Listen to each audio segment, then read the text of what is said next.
Hi everyone, this is Gabriella Guerriero. Uh, for this presentation, I'm going to be focusing on the use of AR and VR in future classrooms. Oh. So this interest came from my personal interest in the adaptability of a lot of different types of technology. I find that apps are really versatile and can be used for a lot of different things. They can be used inside of the classroom, they can be used in group activities and to reinforce lessons that were taught in class, and sort of like promote a more engaging form of practicing skills that were taught maybe previously or the week before. So I was searching and I found this NPR article titled A Guide to the Most Useful Apps for the Classroom. And, it just listed a whole bunch of really generic apps that I wasn't really interested in until I scrolled to the bottom, and I found this little article linked there about AR and VR.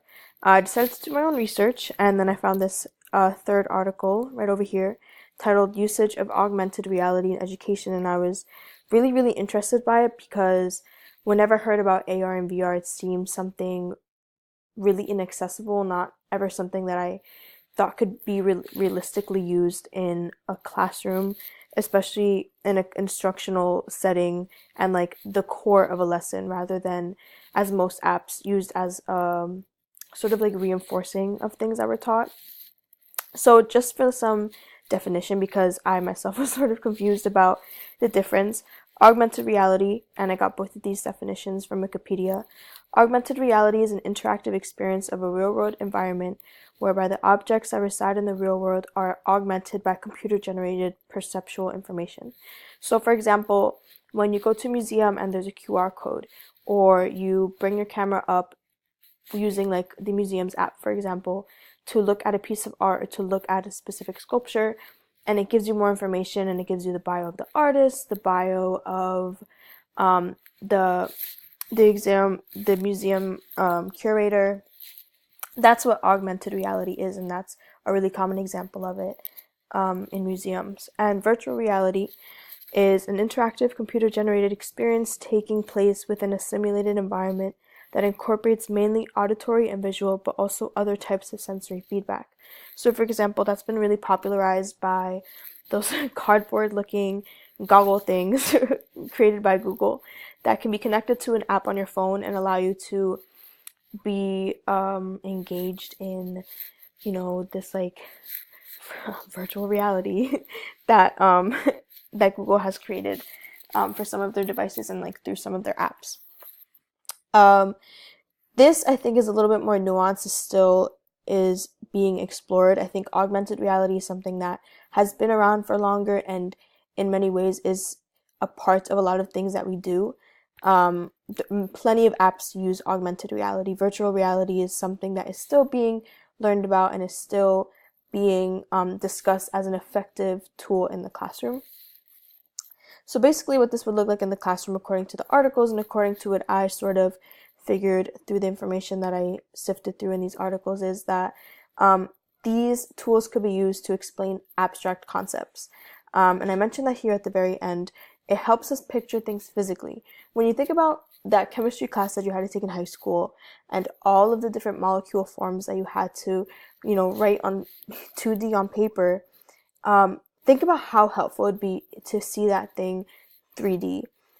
Building the molecule and like having those little I honestly don't even know what they're called, but I remember like in chem we used to have these things that we used to build molecules out of.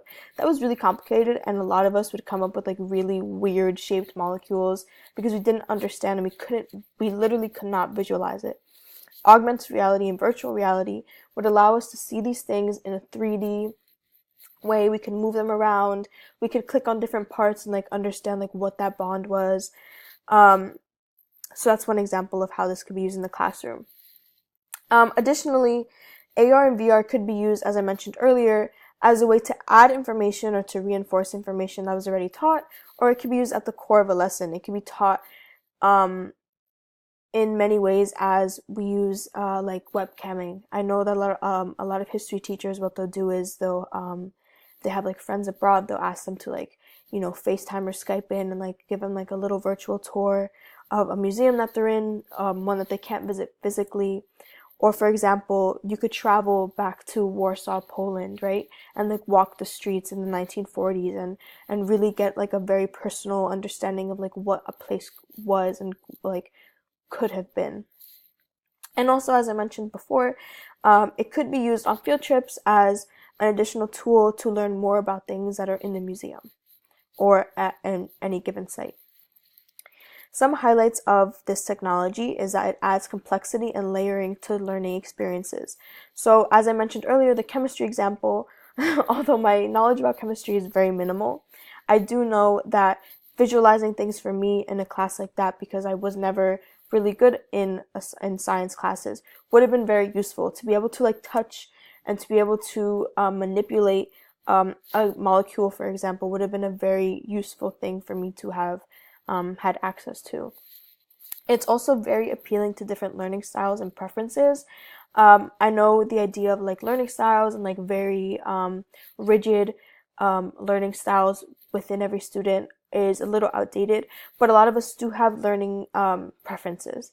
So people, for example, I'm going to refer back to myself in a science class that doesn't feel very confident with viewing molecules, for example, in a 2D form, would have appreciated seeing things 3D and being able to see it in that way. And it also is a very innovative way of using technology in classrooms. A lot of teachers, especially ones that aren't trained properly in the use of technology, think of the use of technology in classrooms as minimally as using very basic apps, presenting stuff on the smartboard, for example. And although those are useful, they're not the most innovative use of technology, especially the technology that some high schools have access to. Some of the pitfalls of this technology is the accessibility and the affordability.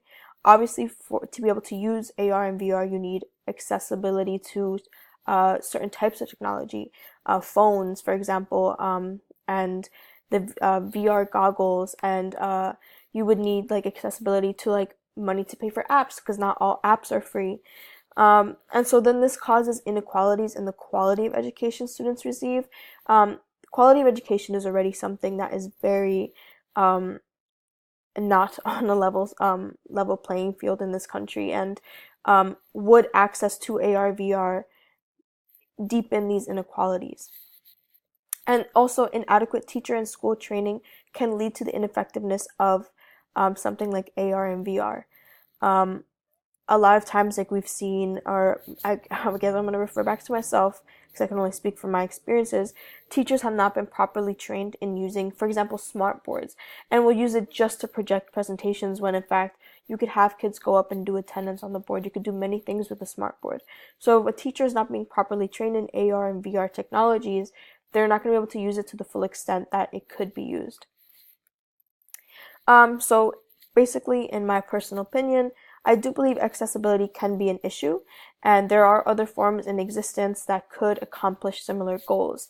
However, a lot of AR technologies, for example, already have apps that exist that are free, or some are at a very low cost, that could provide these resources. And so the claim that there needs to be a huge investment in this technology in order for it to work can be debunked. For example, if a school already has access to some phones or to some portable like technology or like laptops and stuff like that, it wouldn't be that much more of an investment if you just had to get an app. But if it was for a school that had very limited access to these things, they could still have an issue in accessibility. In addition to physical accessibility or like monetary accessibility to these things, some children or some like adults, if this is being used with adult students, do not have the technological literacy to be able to use these things effectively. And additionally, some teachers are not trained properly. And so therefore, these things cannot be used in the ways that would be the most effective. In conclusion, AR and VR is a new step towards classroom technologies if districts can afford it and if districts already have a foothold in having technology in their classrooms. And also, as I mentioned earlier, apps are usually free or low cost and already provide similar experiences. A lot of the AR technologies, in fact, are already using apps. and many of them are low cost or free. However, the growth of AR VR technologies in classrooms already, and in museums and other public places, is evident of our demand um, for more interactive and more advanced technologies in our everyday life. Every year there's a new iPhone. There's apps being created every day. Technology is progressing a lot faster, I think, than our classroom is able to absorb.